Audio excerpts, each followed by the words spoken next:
నమస్కారం. సుమన్ టీవీకి స్వాగతం. నేను మానస. ఈ రోజు మనతో పాటు ఉన్నారు ప్రముఖ ఆధ్యాత్మికవేత్త శ్రీ గోవింద కల్పవృక్ష నారసింహ సాలగ్రామ ఆశ్రమ నిర్వాహకులు, నృసింహ ఉపాసకులు డాక్టర్ కృష్ణ చైతన్య స్వామి గారు. వారితో మాట్లాడదాం. స్వామి నమస్కారం అండి. నమస్కారం అమ్మా. స్వామి, ఇప్పుడు మహాలయ పక్షాలు వస్తూ ఉన్నాయి. మహాలయ పక్షాల్లో అందరూ కూడా పితృపక్షాలు అని కూడా అంటూ ఉంటారు, పితృ తర్పణాలన్నీ కూడా చేస్తూ ఉంటారు. కాబట్టి మహాలయ పక్షాలు 8 నుంచి 21 తారీఖు వరకు ఉన్నాయంటున్నారు. భద్రాచలంలోని మీ ఆశ్రమంలో ఈ రోజుల్లో ఎలాంటి కార్యక్రమాలు నిర్వహిస్తున్నారు, ఎలాంటి పూజలు నిర్వహిస్తున్నారు తెలియచేయండి. మహాలయ పక్షాలు అనేటువంటివి సాధారణంగా అత్యంత విశేషమైనటువంటివి. అంటే గతించినటువంటి మన పితృదేవతలకు ఈ 15 రోజుల కాలం పాటు తర్పణ శ్రాద్ధ కార్యక్రమాలు నిర్వహించడం అనేటువంటిది అత్యంత విశేషం. ఈ గతించినటువంటి ఈ పితృదేవతలు ఎవరైతే ఉన్నారో వాళ్ళందరికీ కూడా మోక్షానికి ఈ 15 రోజులు కూడా మనం చేయడం అనేటువంటిది ఖచ్చితమైనటువంటిది. అంటే పితృ రుణం అనేటువంటిది తీర్చుకోవడానికి ఇది చాలా విశేషమైనటువంటి రోజులు. మన భద్రాచల దివ్యక్షేత్రంలో పావన గోదావరి నదీ తీరంలో కల్పవృక్ష నరసింహస్వామి వారి యొక్క ఆశ్రమంలో ఈ గత 8 సంవత్సరాల నుంచి కూడా చాలా వైభవంగా భక్తి శ్రద్ధలతోటి, అత్యంత భక్తి శ్రద్ధలతోటి ఈ మహాలయ పక్షాలు అనేటువంటివి మనం నిర్వహిస్తున్నాం.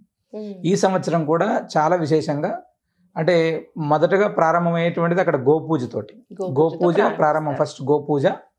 గోపూజ అనంతరం విశేషమైనటువంటిది అంటే శింషుమారము అని, అదేవిధంగా చతుశ్చక్ర జనార్దనం అని, వాసుదేవము, కల్పవృక్ష నరసింహస్వామి, ఈ 4 సాలగ్రామాలకు విశేషమైనటువంటి అభిషేకం.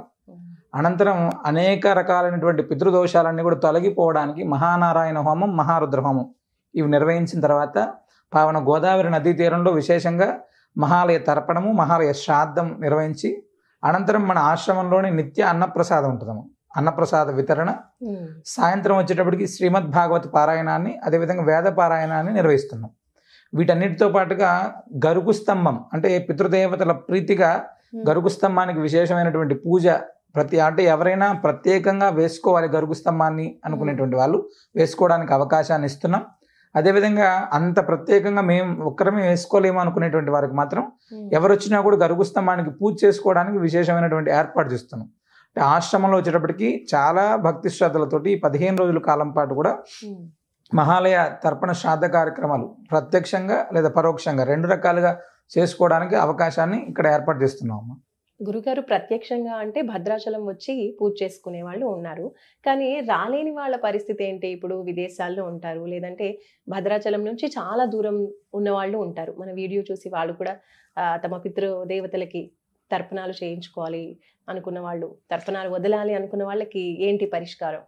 అమ్మ, మేము గత 8 సంవత్సరాల నుంచి కూడా చేస్తున్నటువంటి కార్యక్రమం ఇది. ఎవరైనా మహాలయ తర్పణ శ్రాద్ధ కార్యక్రమాలు చేయాలి అనే సంకల్పం ఉంటే చాలు, మన నృసింహ సేవావాహిని సంప్రదిస్తే బ్రాహ్మణుడే కర్తగా ఉండి, ఇది ఎక్కడ కూడా చాలా విశేషంగా మహాలయ పక్షాలు 15 రోజులు కూడా బ్రాహ్మణుడు కర్తగా ఉండి చేసేటువంటి అత్యద్భుతమైనటువంటిది. అంటే బ్రాహ్మణుడు ఇంట్లో ఎలా అయితే మహాలయాలు చేస్తారో అలా ప్రతి కుటుంబంలో జరగాలి అనేటువంటి సంకల్పంతో గత 8 సంవత్సరాల నుంచి కూడా మనం ఈ కార్యక్రమాన్ని చేస్తున్నాము.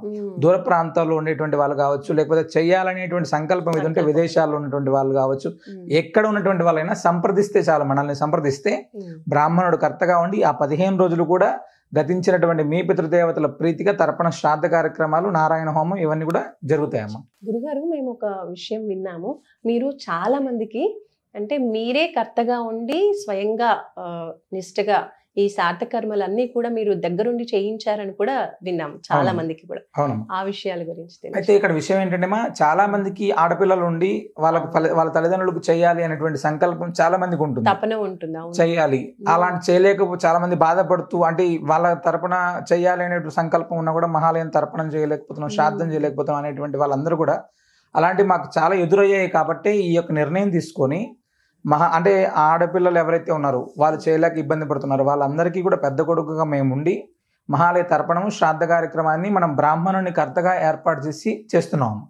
అదేవిధంగా చాలా ఇళ్లలో కూడా ఆర్థిక పరిస్థితులు కావచ్చు, సమయాభావం వల్ల, లేదా ఆరోగ్య స్థితులు కావచ్చు, వీటన్నిటి వల్ల చేయలేకపోతున్నాం అని బాధపడేటువంటి వాళ్ళు ఎవరైనా సరే మహాలయంలో మేము చేయాలి అనేటువంటి సంకల్పం ఉంటే చాలు, మన దగ్గర ప్రత్యేకంగా బ్రాహ్మణుని ఏర్పాటు చేసి, చాలా మంది బ్రాహ్మణులను ఏర్పాటు చేసి ఈ మహాలయ తర్పణం శ్రాద్ధం అనేటువంటిది మనం చేస్తున్నాం.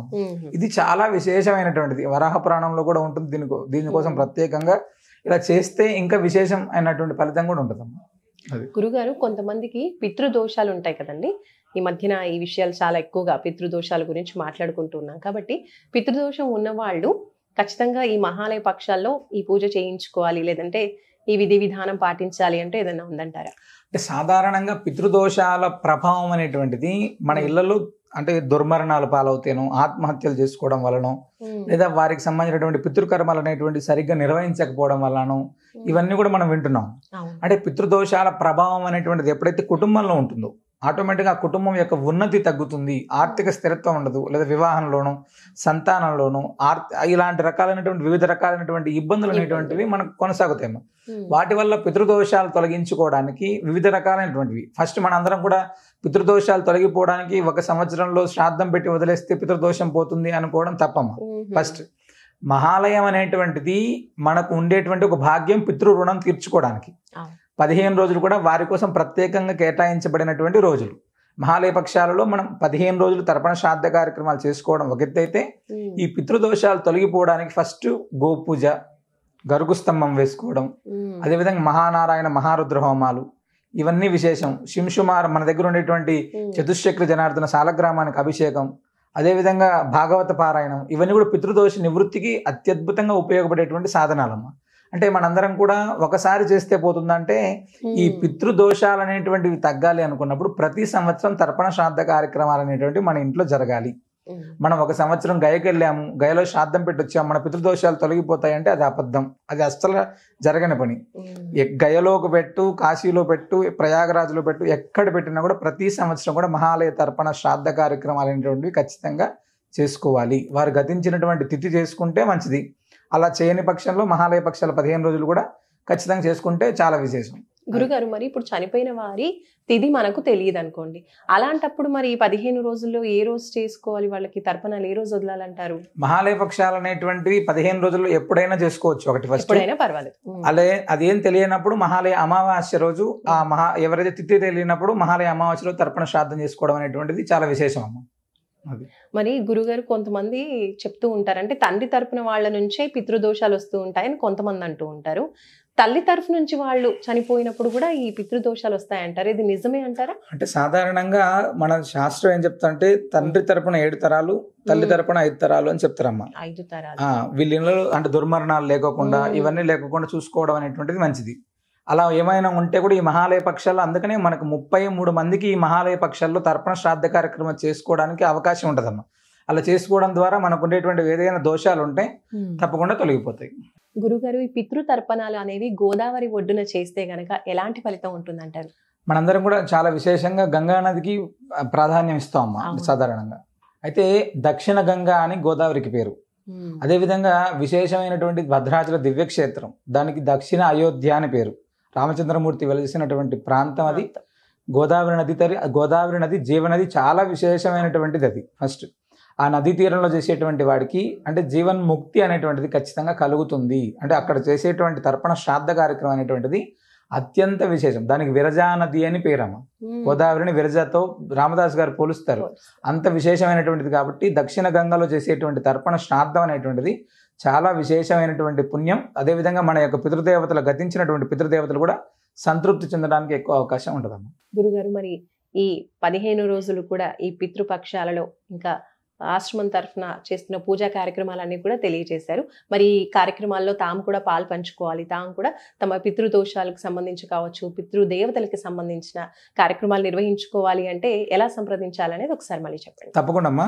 భగవద్బంధులందరికీ కూడా విజ్ఞప్తి, పరమ పవిత్రమైనటువంటి భద్రాచల దివ్యక్షేత్రంలో శ్రీనృసింహ సేవావాహిని వారి ఆధ్వర్యంలో అత్యంత భక్తి శ్రద్ధలతోటి సెప్టెంబర్ 8 నుంచి సెప్టెంబర్ 21 తారీఖు దాకా మహాలయ పక్షాల 15 రోజులు కూడా మహాలయ తర్పణ శ్రాద్ధ కార్యక్రమాలు నిర్వహించడం జరుగుతుంది. మీరు కూడా గతించినటువంటి మీ పితృదేవతలకు ఈ తర్పణ శ్రాద్ధ కార్యక్రమాల్లో పాల్గొనాలి అనుకుంటే తప్పకుండా స్క్రీన్ మీద ఉన్నటువంటి నెంబర్ని సంప్రదిస్తే మీ గతించినటువంటి పితృదేవతలకు సంబంధించినటువంటి వివరాలు తెలుసుకొని ఈ యొక్క నమోదు చేసుకొని ఆ కార్యక్రమాన్ని నిర్వహించడం జరుగుతుంది. ధన్యవాదాలు గురుగారు. నమస్కారం.